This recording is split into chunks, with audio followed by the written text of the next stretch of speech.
Now, French President Emmanuel Macron and First Lady Brigitte Macron bid goodbye to U.S. President Donald Trump and, of course, First Lady Melania Trump at the end of the Bastille Day celebrations in Paris. The two men hugged at the end of Macron's speech, in which he thanked the United States for coming to the aid of France a century ago, marking 100 years since the U.S. entry into World War I. Together with their wives, the two leaders stood in respect in front of the U.S. and French flags. President Donald Trump was the guest of honor at the parade, and French and American flags were prominent throughout. Now, joining me with some insight into the meeting is Professor Joab Toker from the American Graduate School in Paris. Professor, welcome to the show. Now, of course, this visit has been described as a success for President Macron and certainly for President Trump as well, regardless of their disagreements. For France, what were the wins and the losses of this trip?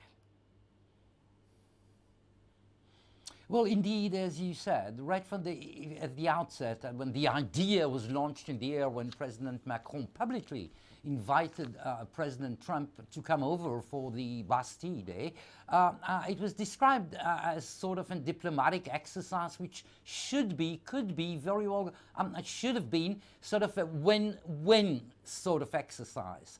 On the Trump side, mainly because of internal political problems. As you know, he is under a very tight pressure internally over scandals and suspicions which have nothing to do with international politics in the European sense, of course.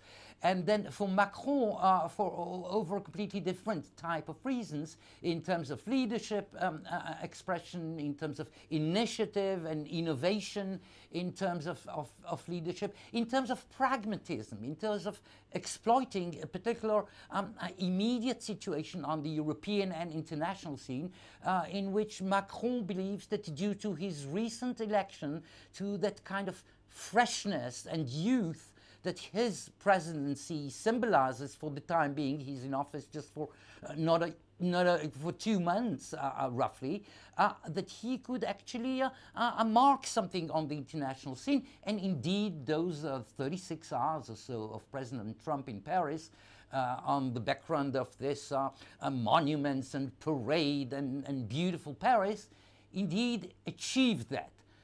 What is the profound value of all that in the medium or long run? We'll have to see. What's the immediate harvest of these 36 hours?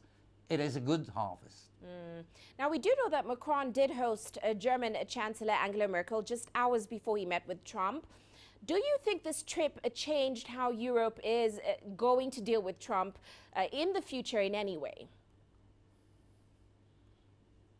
No, I don't think so. I think the Europeans really are, to a large extent, in sort of a confused situation right now in trying to figure out who is Trump, what is the real policy, if any, of Trump, and what is the consistency of these elements of policy which are emerging every now and then over these 6 months since he entered the Oval Office in mid-January.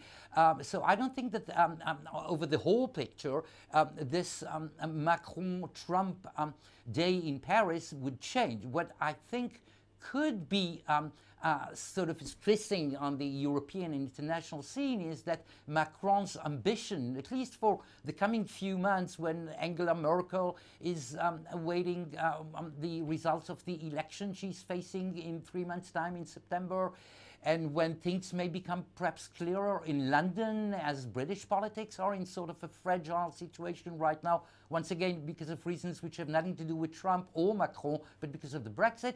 So Macron sees an opportunity to serve as some kind of an intermediary or messenger, if you wish, between the old world, between old Europe and the other side of the Atlantic, a role which the British used to carry traditionally for a very long time. So in that sense, perhaps something may come out of this alliance between these two individuals, although so many things separate Macron and Trump politically, ideologically, psychologically, and humanly. In that sense, it might make the difference, but not in the large sense of European policies towards America or American policies towards the European Union. Well, many thanks for those insights. Of course, Professor Joab Toker joining us there in Paris.